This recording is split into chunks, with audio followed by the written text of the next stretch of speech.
Good evening. I'm your host, Vivian Sumoski. And I'm Sarah Galla. Welcome to this week's HawksTalk. Let's talk about Iowa women's basketball and their incredible season this year, with an overall record of 24-8 and a conference record 17-4. The big question is, with such an amazing record this season and then winning the Women's Big Ten tournament, how come their season ended so abruptly? This team dominated their competition, and key players like Caitlin Clark and Monica Sanano and other contributors made it possible this season.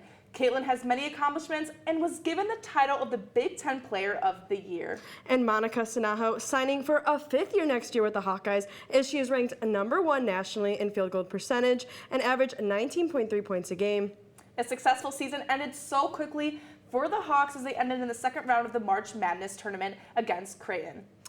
The huge upset had Iowa in shambles for both men and women, not advancing to the Sweet 16. Both Iowa men's team and the Iowa women's team fell in the March Madness tournament. Men's lost first round, and the women's team lost second round, not advancing to the Sweet 16. Yeah, and I think that's just a complete upset, coming off such two highs with winning the Big Ten tournament, both men and women's, and that is such an accomplishment for Iowa. But key players like Lauren Jensen really did step up. She had 19 points a game for Creighton, and that really did make an impact on the game, I'd say. I think she really dominated on the court, but also she was facing her old team.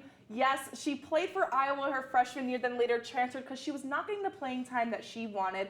And there she is, making the winning shot for her team. I know, it's kind of incredible just to look back and see players' growth and to seeing how she was on Iowa, switched to Creighton, and things like that can happen. She was hungry for a win, and she was hungry to show what Iowa was missing with her playing capabilities and also how much she was a good player offensively and defensively. I feel like if she continued to stay on Iowa or the coaches saw her potential, she could have helped us a lot.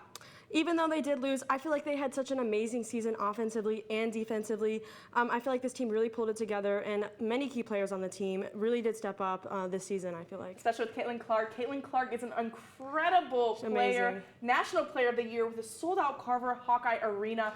How many so people? many fans. 20,000 I think people? there were so many fans there. I mean, it's just great that there's so many people that want to cheer on this team, and I mean, it was so evident in the stadium. It was just awesome. I think it should be sold out every single time they go into a women's game. The women's team is unbelievable, and Just you do the not want to energy. miss a game next season. Next season, they are ready to play, and they are ready to show what next March Madness is all about for the women's teams. And I feel like for my bracket did not turn out as far. Mine did not, Iowa no. did not advance, but I know Mine did not next either. year they're gonna switch it up. I feel like they will. I feel like they'll step up over off season. I feel like they're going to come out hungry next season. They're hungry. Even the men's season 2, they had a great season 2, Yeah. but I mean, this loss to Richmond in the first round is pretty devastating. But I mean, again, on the off season, they'll do their best as well to try to get a win next season. The offseason is going to be a lot for the Hawks, but I know Caitlin Clark is ready to show what the other teams are waiting for. We all had hope for our Big Ten champions, but you know what? Things don't always go as planned. They do not know. Now stay tuned for next week and the newest updates we'll have for you surrounding Iowa athletics. I'm Vivian Sumoski. And I'm Sarah Galla.